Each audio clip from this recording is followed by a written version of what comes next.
On this Roots and Reflections, we're going to discover the mysteries of Jerusalem as we meet with renowned archaeologist Eli Shukron, who spent 18 years of his life making incredible discoveries by the city of David, the pool of Shiloach or Siloam, the gold pomegranate bell on the priest's garment as he went up to the Holy of Holies, and the water tunnels that lead us to the Temple Mount. Let's go meet Eli now.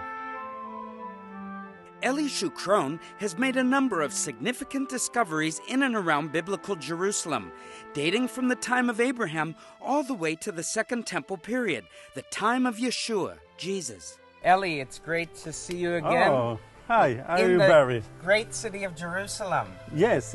We are in Jerusalem, but we are in the beginning of Jerusalem here in the city of David, here in this place.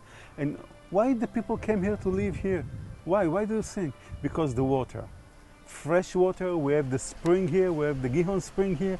Around the Gihon spring, the city starts to build.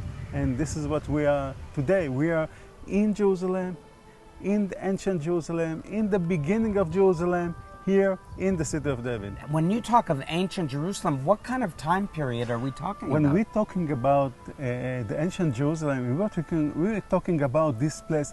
You must to open the Bible. I all time say, open the Bible, see what the Bible talk about it. Open the Bible, Genesis 14. Who is the king of Jerusalem? Melchizedek, king of Shalem, high priest to one God. So from the Bible we know before 3,800 years, and this is what we're going to see. We're going to see part of Jerusalem from the time of Melchizedek, part of Jerusalem before 3,800 years ago. And that Jerusalem built around the spring, that Jerusalem built around the water, because they need the water in the city. In that time, you must have a spring, living water in the city. This is for drinking or for cooking, that's it. I like that term, living water.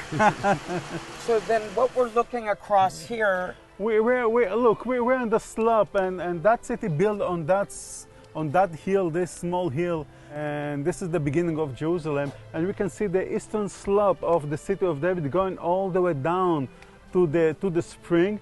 Up above, we can see the corner of the Temple Mount from the 1st century. Right. Kidron Valley down below, Mount of Olive. And what we see in here, we're in Jerusalem. We're in the city of David, the ancient Jerusalem, the beginning of Jerusalem here. What we have, Mount of Olive above the place where we are. Mount Moriah above the place where we are. Mount of Zion by tradition above the place where we are. And you can see all the hills around Jerusalem. And where is Jerusalem? Here. Exactly like the Bible says. Well, because the Bible does say, it says, as the mountains surround Jerusalem, so the Lord surrounds his people. Yeah. So, where we are.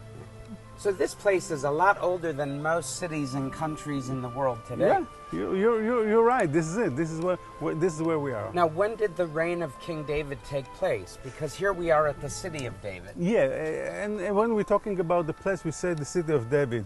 And when we talk about the old city of Jerusalem, we talk about the old city of Jerusalem. Well, this is the city of Jerusalem by the Ottoman time. It's been 400 years old. So where is the city of the time of King David? And what we talk about the city of David, because the Bible says King David took the citadel of Zion and changed the name to the city of David. It means the citadel is the city of David, and this is Jerusalem.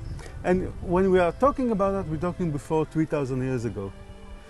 10th century BC, King David took Jerusalem and then changed the name of the citadel of Zion to the city of David, and then it took the city from the Jebusite people, and then he make this place a capital of the people of Israel.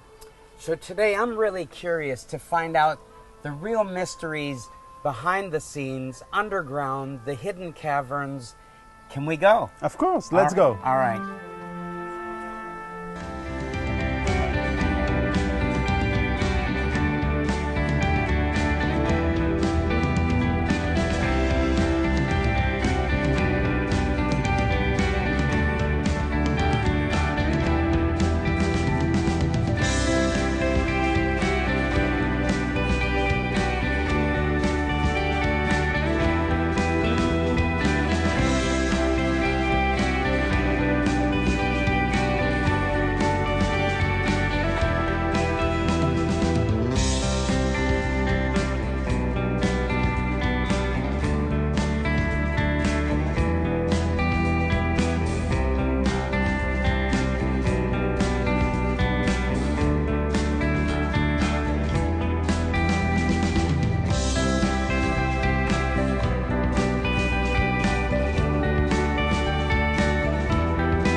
Eli is leading us into a place he discovered himself, seen by very few through an unassuming locked metal door, located in a ruin that once upon a time formed part of Jerusalem's defenses above the Gihon Spring, Jerusalem's water source.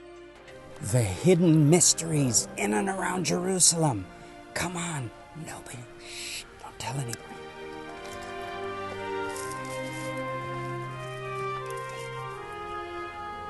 You can see that stone. We are in the wall, and the stone, the wall starts from here all the way to the other side. It's a huge wall that built here. This wall that built here, it's part of the wall that built around the Gihon Spring, and this is part of the citadel of the city, the citadel around the spring. And what I'm saying, also this is the citadel of Zion, and this is the citadel of David.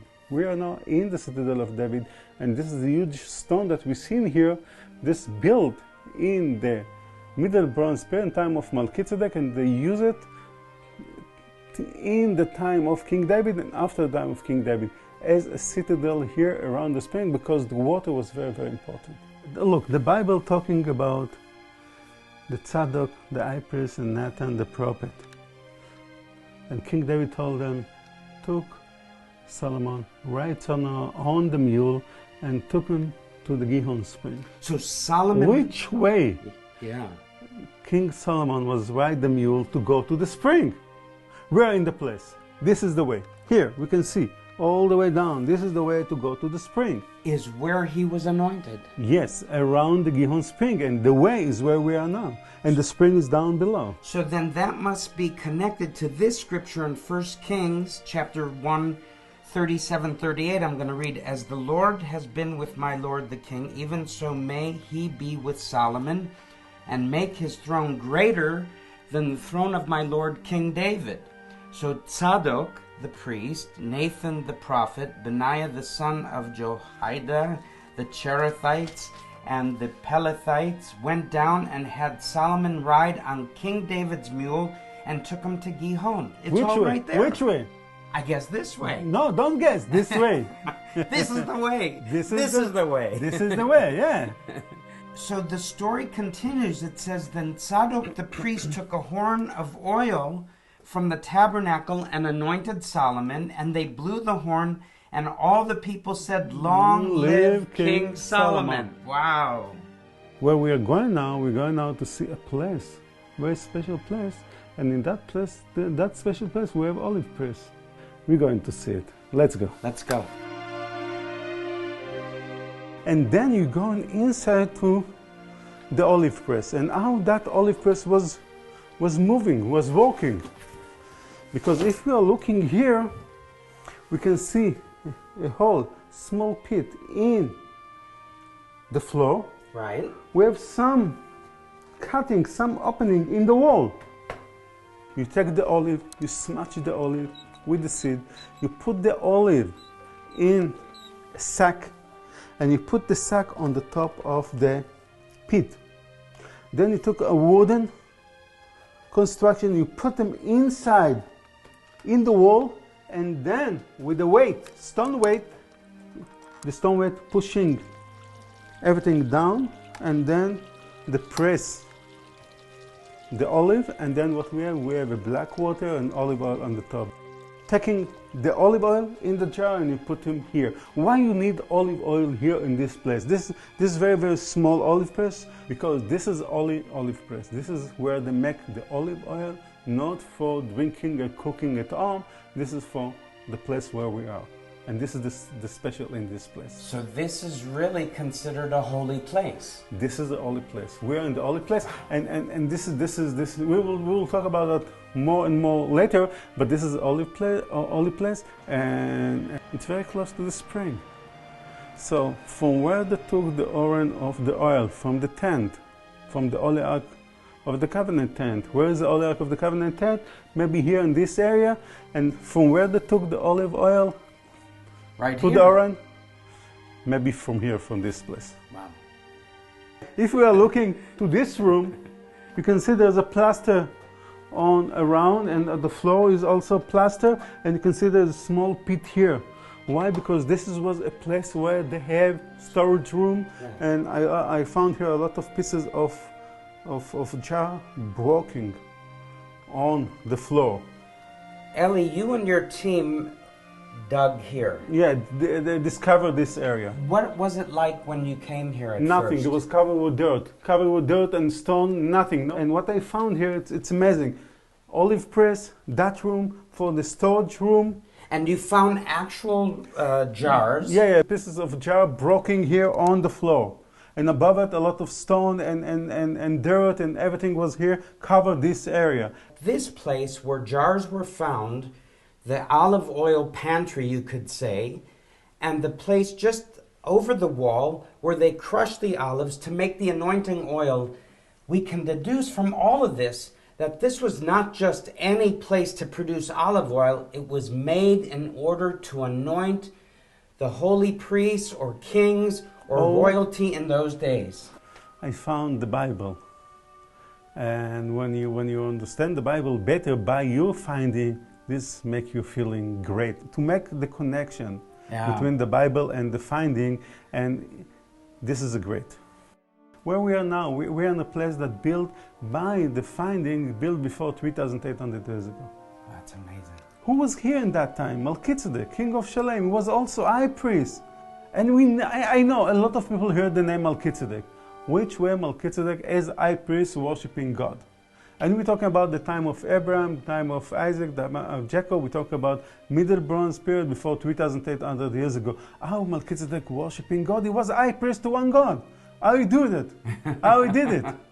This is the question. And now I think I have some answer by my knowledge from that excavation that I directed here in this area.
On Roots and Reflections, we continue exploring Jerusalem's underground mysteries, a religious center dating back to the time of Melchizedek, amazingly, an altar for the worship of God.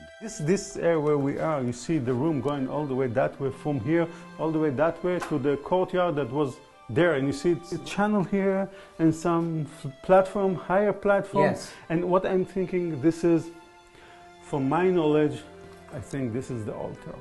Wow. And the altar was built here on this platform. And you must understand, when you're doing sacrifice in the ancient time, you're not putting all the animal on the altar. You're putting part of the animal.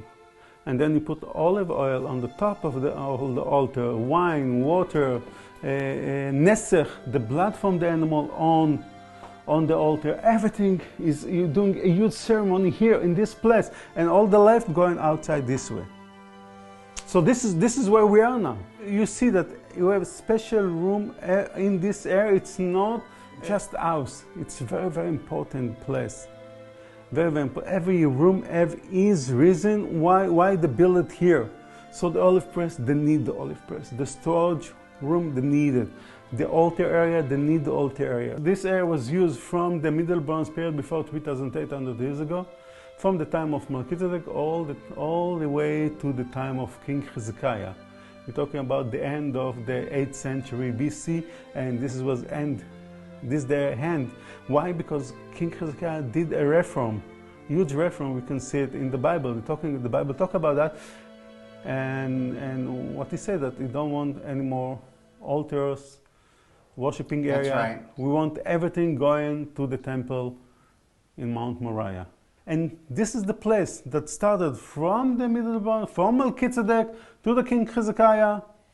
Then they cover it. They didn't destroy it, but just cover it, close it.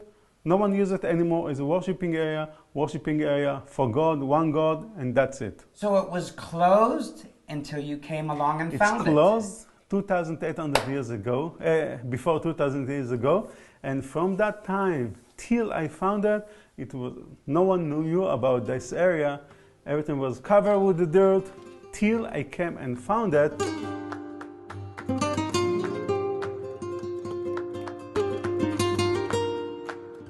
The most amazing treasure in what Eli Shukron believes is Melchizedek's compound and is found inside this protective metal box. I was gonna say maybe this cabinet is from the Bronze period. Yeah, no, this is from the Iron Age. But if we are looking, we can see the stone. That stone, someone set up a stone as a pillar. And immediately when I found that, I said, okay, where the Bible talking about pillar? Which place? And then I start to go around, and then I saw in Genesis 28, Jacob set up a pillar, and the Bible also said this pillar that I set up, this is the house of God. This is the gate to the heaven. So which way you believe God in that time? Are you worshiping God in that time, the time of Jacob, in the time of Melchizedek, in the time of Abraham? By the Bible. And where we are, we're in the place of Melchizedek. We're in the place of the city of Melchizedek. And what we've seen here the stone and how the worshiping God this way. Set up a stone, and this is the house of God. And this is the gate to the heaven. Where we are now, we are in the gate to the heaven. We are now in the place of the house of God. It's so funny.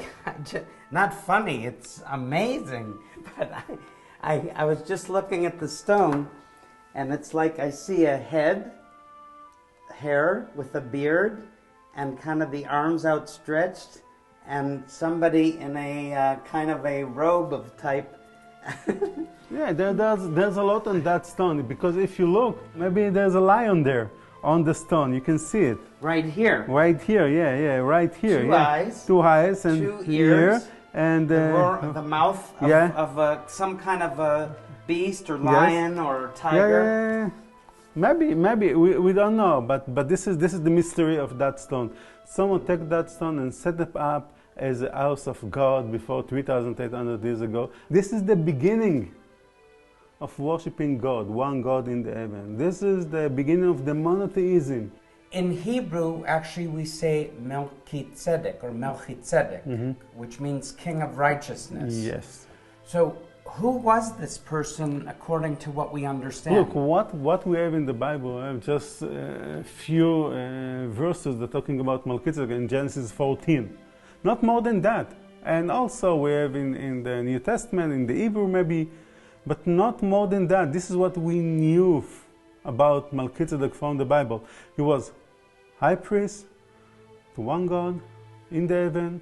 He blessed Abraham with bread and wine when he came from the war. This is what we knew about him. This is the place. This is the beginning of the monotheism, where we are in the place that we can say here, the monotheism beginning, worshiping God in this place. So, the Bible didn't tell us how Melchizedek worshiped God. The Bible tells us that Melchizedek was high priest and blessed Abraham with bread and wine. This is what the Bible says.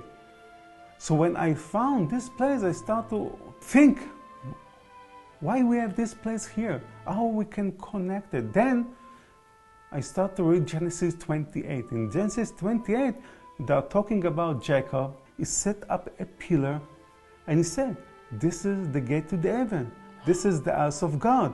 So what I say, immediately I say, wow, where we are in the house of God. We are in the gate to the heaven from the time of Melchizedek. It really comes down to the simple stone pillar worship that began here as a gateway to heaven.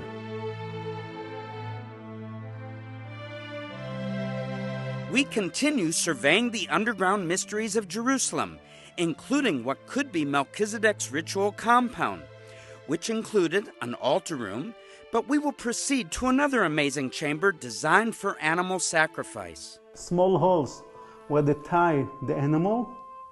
You see here why they tie the animal, a small animal for to sacrifice them. And if you look here, we can see another small hole here.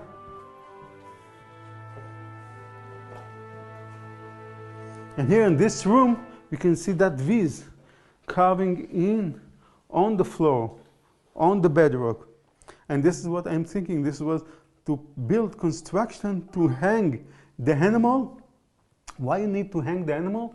To skin the animal. Because before you sacrifice the animal, you must skin them, you must clean them, and then you sacrifice them.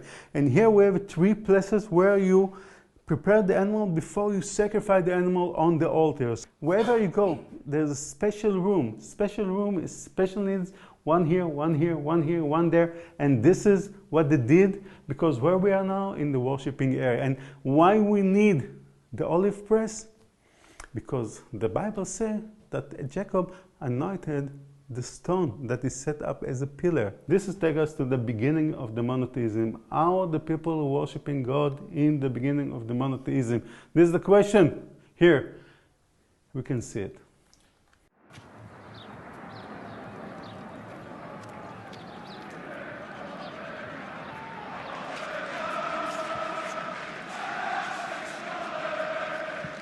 Hey, where is everyone?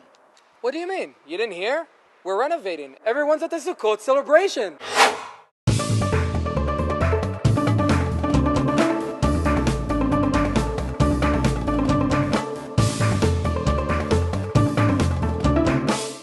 It's been a long day exploring the mysteries of Jerusalem. It's time to get a light meal by the light rail.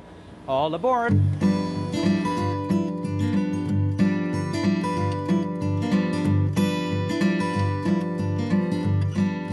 Well, we're on the right track, the light rail, and here's our word of the week, Rakevet HaKala. If you want to get around Jerusalem from north to south, it's very important that you know Rakevet HaKala. Don't get left behind. Take the Rakevet HaKala. Repeat after me, Rakevet HaKala.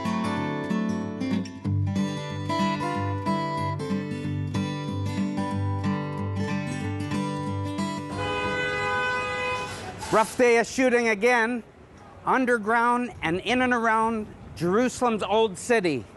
So we need to eat dinner, don't we? We have to close up this program with a nice bite to eat. So we've come to a little Mexican hideout called Burrito Chai, or a live burrito. Let's see what they've got to offer us.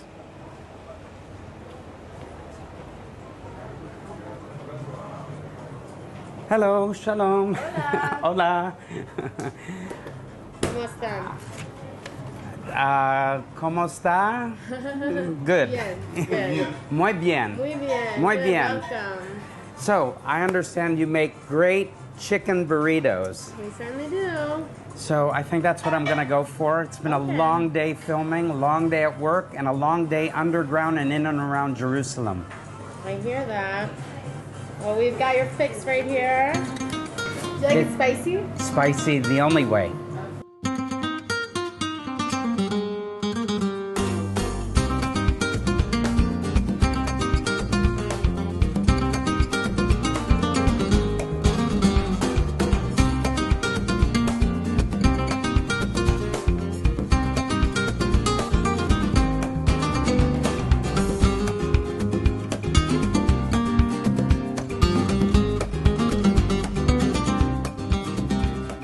Guacamole, lots of guac for you, our favorite here. Wow. Fresh pico de gallo salad. This one is not spicy, it's just some fresh tomato salsa. Grilled corn salsa, that's a little Tex-Mex surprise. And you said you like it spicy. Top you off with some spicy salsa. Alright, this looks like a big one. Let's see if we can roll it.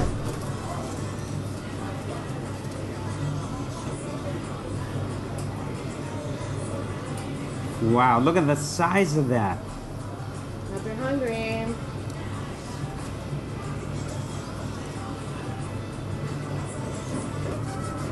Buon provecho.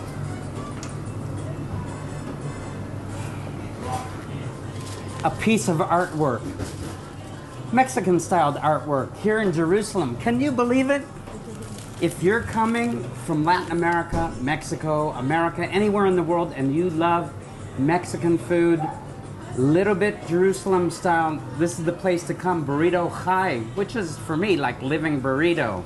And let's give it a try. Oh, look at that. It's in ancient layers, just like the archaeology we've been studying in the program. Peel back the centuries.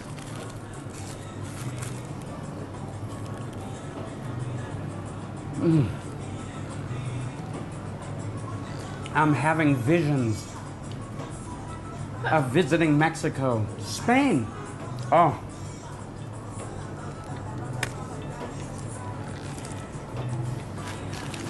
Well, you all know those words. One for me and one for you.